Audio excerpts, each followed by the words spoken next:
Miss Rowe here. I hope you all had a fabulous spring break and welcome back to school. So for all of you students out there that are interested in doing a little bit of art today, I have a cool project for you guys. So again, at first, it's just an ordinary fish, but then it's a hungry fish. Anyway, either way, if you want to see how to make this, it's actually quite an easy process.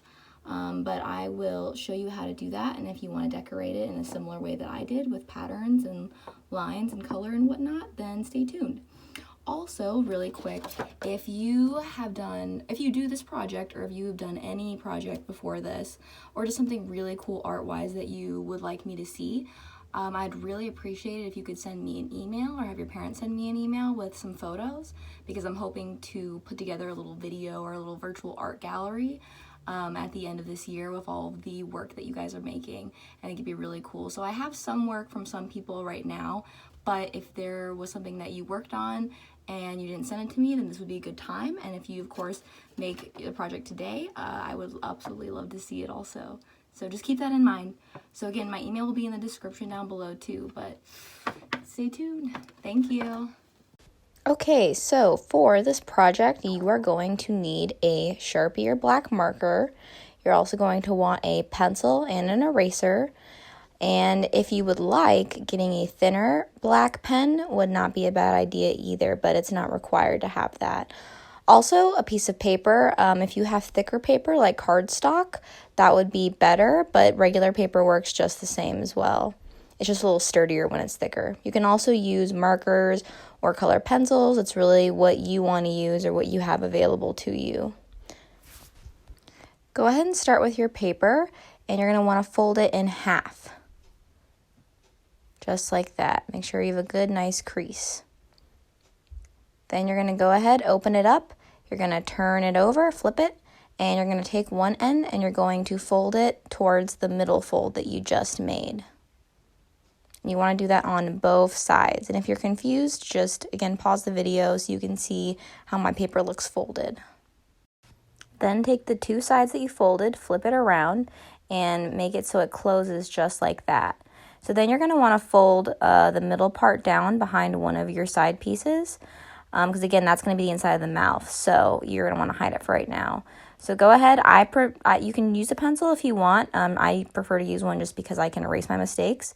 But go ahead and draw a big football shape right in the middle. And you want to really make sure that all of the lines match up.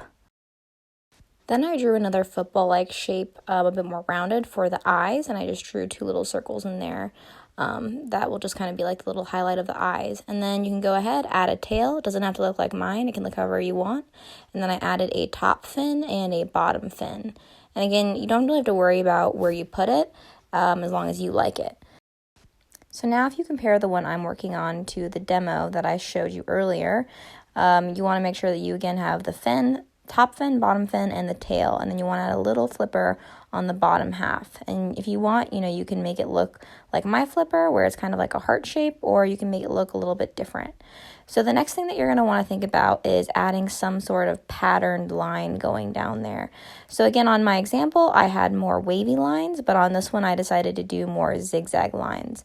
You can choose to do whatever you want, but again, the most important thing that you need to remember is that your lines are matching up in the very middle where the paper ends are meeting.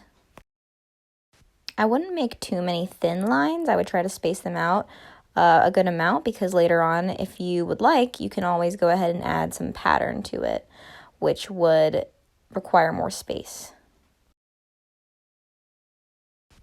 So as you're filling in those lines, just try to make sure that, they're about as evenly spaced as possible. I basically just eyeballed it for the most part, because it doesn't really have to be perfect, especially if you add patterns inside. So, but again, make sure all those lines match up. And so then after that, I thought that it'd be kind of fun to add a little bit of a design inside of the top fin and the bottom fin. So I just added some nice little zigzag lines.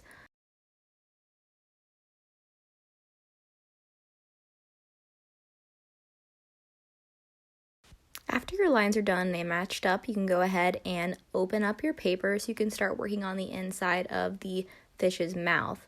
So what I like to start with is connecting the mouth together. And so again, I basically make it like a half moon or crescent moon shape, going all the way down. And I didn't really like this first line, so I made it a little bit more curvy, and then I erased some of that. So again, another good reason to use pencil.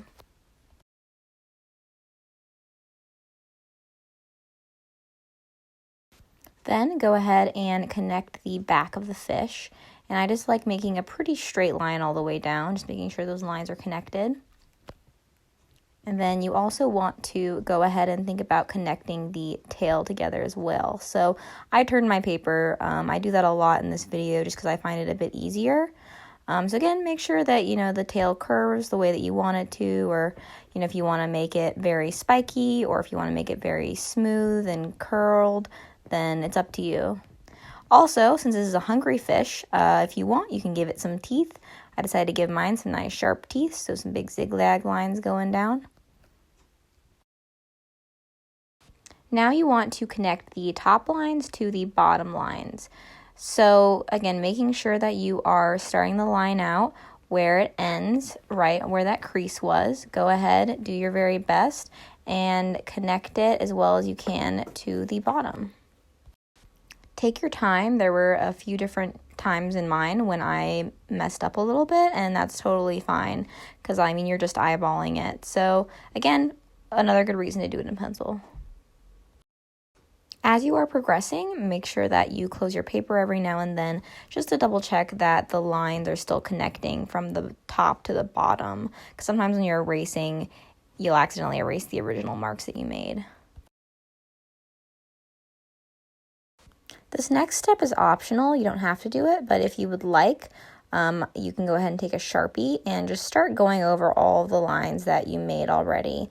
I just think that it makes it look a little bit neater and makes some of your lines stand out a little bit more. And also gives you a chance to kind of perfect them a little bit.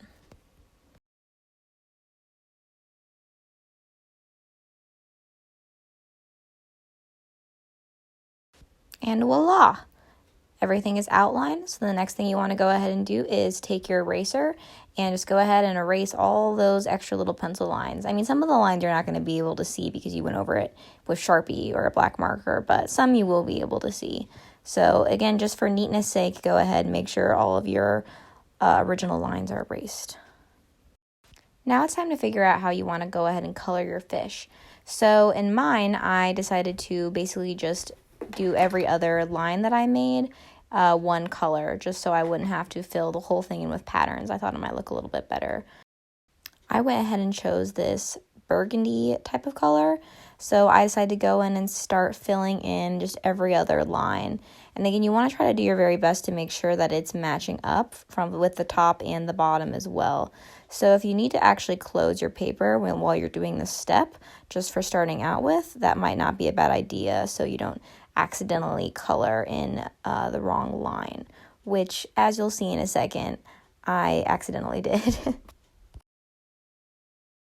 So yes, I accidentally filled in the wrong line, which, is a boo-boo. It's a mistake. Everybody makes them sometimes. So I just took some white paint, or you can use whiteout, and I just went over that. And I'm just going to let it dry. If you're using marker, you can basically just go right back over it, and you won't really be able to tell. So again, everybody makes mistakes. Not a huge deal. No need to start over.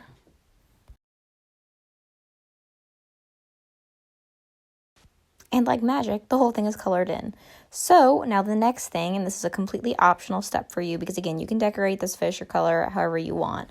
But if you want a little bit more of a challenge, I liked the idea a lot of going through and adding some patterns on those lines that we didn't color in on the fish. And again, you don't have to use 5 or 7 different patterns like I did. I just wanted to show you a few different examples. You could do some stripes, you could do a checkerboard, you could do some shapes, some circles. Again, you could do like a type of zigzag or triangle line like I did kind of already. It's really up to you. But again, it just adds a little bit of extra pizzazz to it if that's something that you're interested in doing. If you do decide to do some patterns, I would suggest using your pencil again while you're doing it, just in case you make a mistake.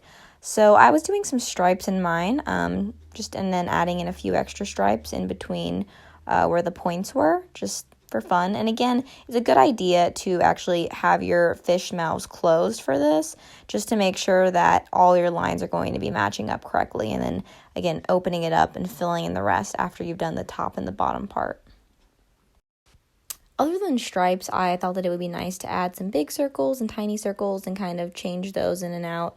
And then I also decided to go in and add some sort of drips, kind of like that splat piece that we did 2 weeks ago before spring break. And then another pattern I thought was just to add in some extra lines and kind of make it a little bit checkerboardy on the sides, and add in some extra shapes in some of the other little areas. But again, I was really just making it up as I was going along, because again, there's not really a right or wrong way to do this as long as you're happy with it. So then after I was done with my patterns, I decided to fill in my fish's eye with black Sharpie, which you don't have to do. You can make it any color you want. I just wanted to do black. And then I went ahead and grabbed my thinner black pen, and I went over all of the pencil lines that I just made with my patterns, which again is a completely optional step. You don't have to do that. You could always just go and immediately start coloring them. I just thought it would look a little bit neater, so that's why I did it. The next part is choosing just what colors you want to color in your fish. So again, there's not a right or wrong way to do it. Again, my example, I used a whole rainbow of different colors. In this example, I decided to only use, I want to say, maybe 5 or 6 colors. So if you want to limit the number of colors you're using, that probably will make your fish look a little bit more put together. But again, if you want to make it a rainbow fish, there's nothing wrong with that at all. So again, just see what you like. One tip I could give you, though, is that for the fins and the tail, you could color them sort of the same color like I did here, where if it's like a yellow and like a teal color, or just whatever colors you want, just so it looks like it matches a little bit more. So those would be like the one thing that I would suggest trying to do the same colors on. So now you'll notice that we're missing one thing, which is, what is the fish eating? It's a hungry fish, but what is it eating? So in my example, I had an ice cream cone, but of course you can do literally anything you want. Is it eating a tinier fish? Is it eating your favorite food? Is it eating a random object? I really don't know. It's up to you. For me, I decided that I was going to have it eat a donut because I was hungry during this and it was the morning, so donuts sound like a good idea to me. After you've drawn in whatever the fish is eating, then you're essentially done. And again, you can have a lot of fun opening its mouth, closing it, opening it again. It's up to you. I would absolutely love to see what you guys come up with, so please send me a picture. Thank you.